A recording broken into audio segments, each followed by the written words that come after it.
Hei, olen Eija tuttutunteesta. Tervetuloa kirjoitushaasteen pariin. Aamulla istun työpöytäni ääreen ja avaan ensimmäisen tehtävän. On uteliaisuudella, ilolla ja jännitykselläkin odottamani kirjoitushaasteen ensimmäinen päivä. Kun luin tehtävän annon, ajattelin, että tässä täytyy olla jokin virhe. Eihän tämä näin voi alkaa. Arvelin saaneeni väärän päivän tehtävän. Tarkistin vielä. Muita tehtäviä ei ollut. Otsikossa luki päivä 1. Nyt olen pulassa. Tehtävä meni näin. Lähde luomaan merkityksellisiä, moniulotteisia ja uskottavia henkilöhahmoja. Ensin protagonisti ja antagonisti. Sain ohjeet, jotka olivat kaikkea muuta kuin mitä olin odottanut. Ja mietin, olenko valmistautunut ihan väärin, niin henkisesti kuin ennakkotietojakin kaivelemalla. Miten ihmeessä voin luoda henkilöhahmoja, jollen olen vielä päättänyt aihetta, aikakautta tai ympäristöä? Ja niitähän en ole päättänyt.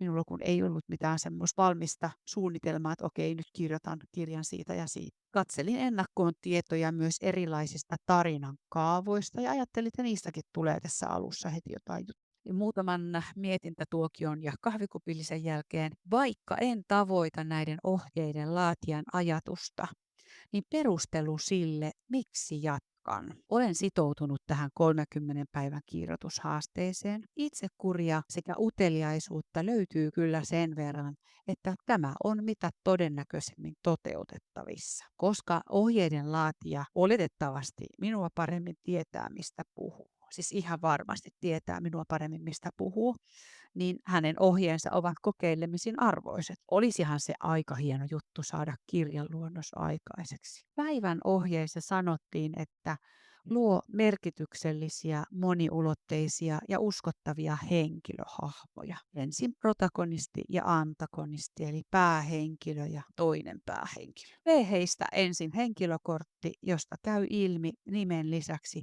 fyysiset kuvaukset, persoonallisuuden piirteet, ammatti ja koulutus, tausta, sisäiset ja ulkoiset konfliktit. Siis mahdollisimman paljon kyseisestä henkilöstä, jos oikein tulkitsin. Niin paljon, että voit kuvitella heidät tähän ympärillesi tai näit heidät elävänä edessäsi. Minä otin tietokoneelle kirjoittamisen lisäksi avukseni A5-kokoisen muistivihkon.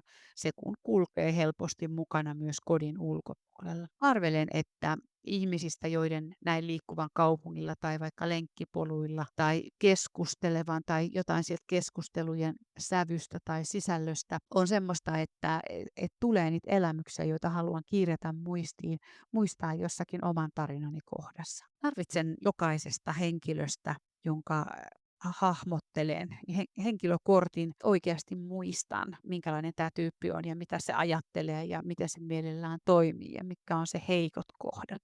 Ja mielellään tarvitsen myöskin kuvan. Siksi luonnostelin ensin 6 tärkeintä henkilöä ja teetin tekoälyllä heistä myös koko vartalokuvat omassa ympäristössään. Ei se nyt ihan ensimmäisellä yrittämällä onnistunut, vaan muutaman yrityksen jälkeen vieläkään promptin kirjoitustaitoni eivät ole oikein hyvät, eli kaipaavat kohennusta.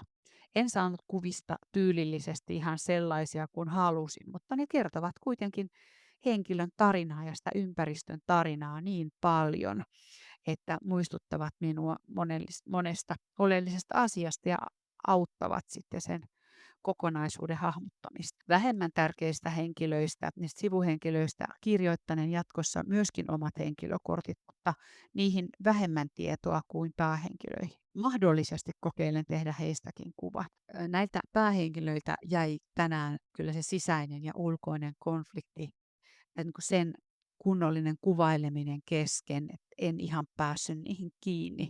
Osin ehkä sen vuoksi, etten tiedä vielä, miten tarinani etenee ja mitä siinä oikein tarvittaisiin. Tein vain omasta mielestäni mielenkiintoisten henkilöiden alkuhahmotelma.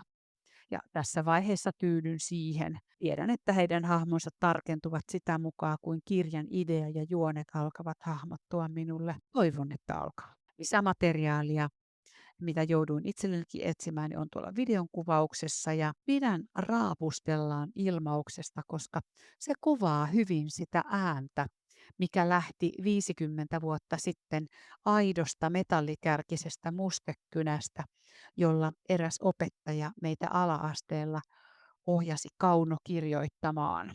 Siispä huomiseen ja raapustellaan.